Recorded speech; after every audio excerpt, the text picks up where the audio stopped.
ស្រុកកោះញែកខ្ញុំស្រែកផ្ដាយផ្ដាំឃ្លាតគ្នាយូរឆ្នាំទំរមជួបម្ដង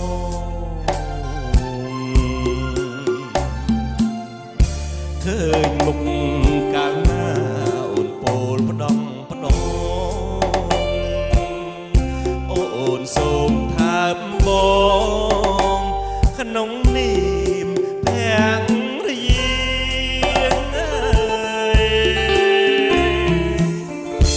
អូនអើយស្ដាប់ព្រៃបំភ្លៃសូសៀងជាមួយចំរៀងថ្នាក់នំស្នេហា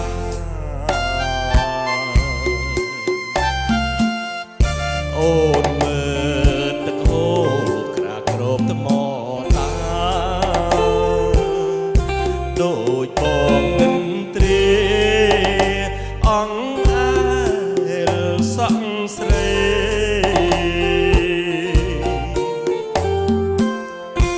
អាសូកោះញែ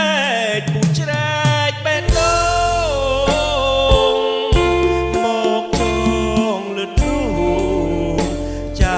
ចិត្តភក្តី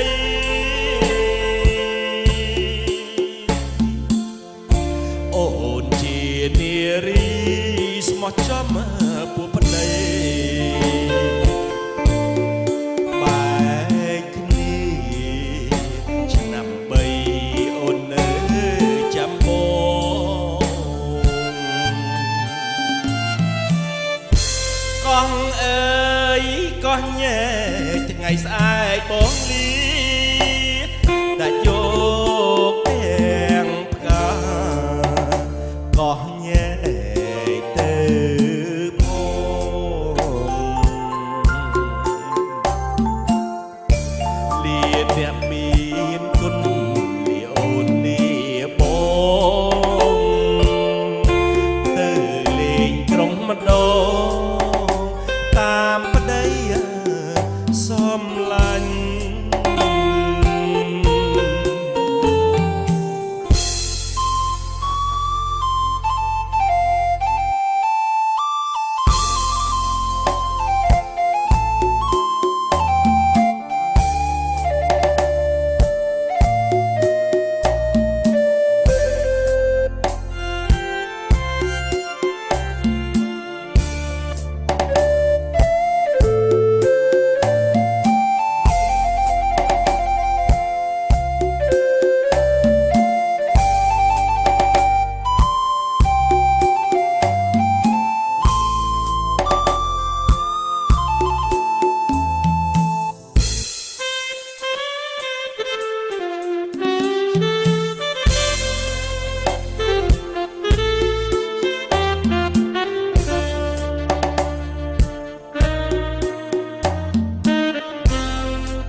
ចិត្ត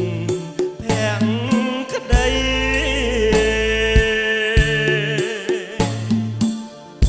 អូនជានារីស្មោះចំ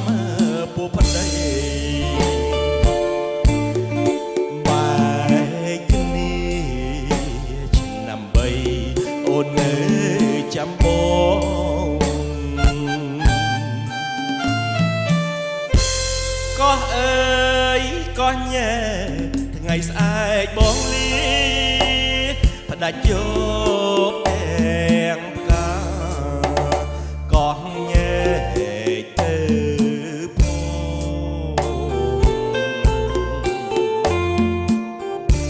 លៀនអ្នកមានគុណវាអូនលាបង ក្រុងម្ដ